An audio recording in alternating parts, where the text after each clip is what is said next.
بسم الله الرحمن الرحيم هل أتى على الإنسان حين من الدهر لم يكن شيئا مذكورا إنا خلقنا الإنسان من نطفة أمشاج نبتليه فجعلناه سميعا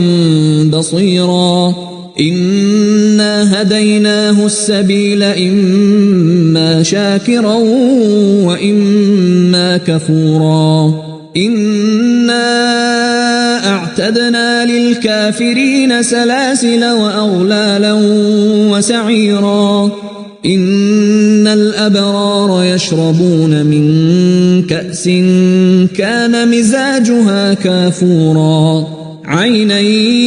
يشرب بها عباد الله يفجرونها تفجيرا يوفون بالنذر ويخافون يوما كان شره مستطيرا ويطعمون الطعام على حبه مسكينا ويتيما وأسيرا إنما نطعمكم لوجه الله لا نريد منكم جزاء ولا شكورا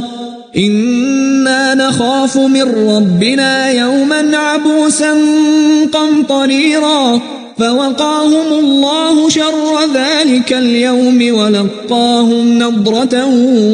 وسرورا وجزاهم بما صبروا جنة وحريرا متكئين فيها على الأرائك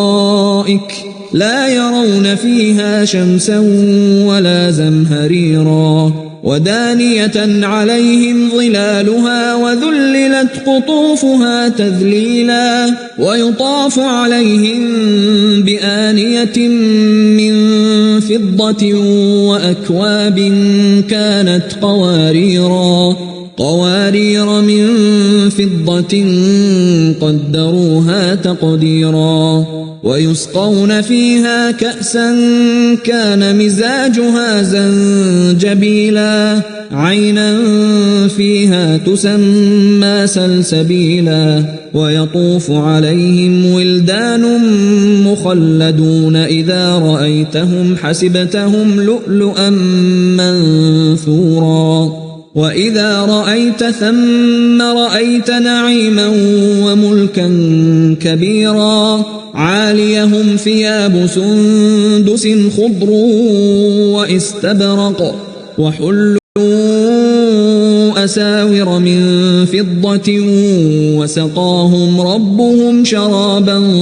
طهورا إن هذا كان لكم جزاء وكان سعيكم مشكورا إنا نحن نزلنا عليك القرآن تنزيلا فاصبر لحكم ربك ولا تطع منهم آثما أو كفورا واذكر اسم ربك بكرة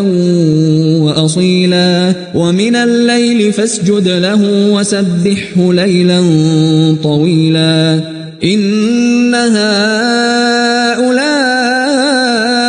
يحبون العاجلة ويذرون وراءهم يوما ثقيلا نحن خلقناهم وشددنا أسرهم وإذا شئنا بدلنا أمثالهم تبديلا إن هذه تذكرة فمن شاء اتخذ إلى ربه سبيلا وما تشاءون إلا أن يشاء الله إن الله كان عليما حكيما يدخل من يشاء في رحمته والظالمين أعد لهم عذابا أليما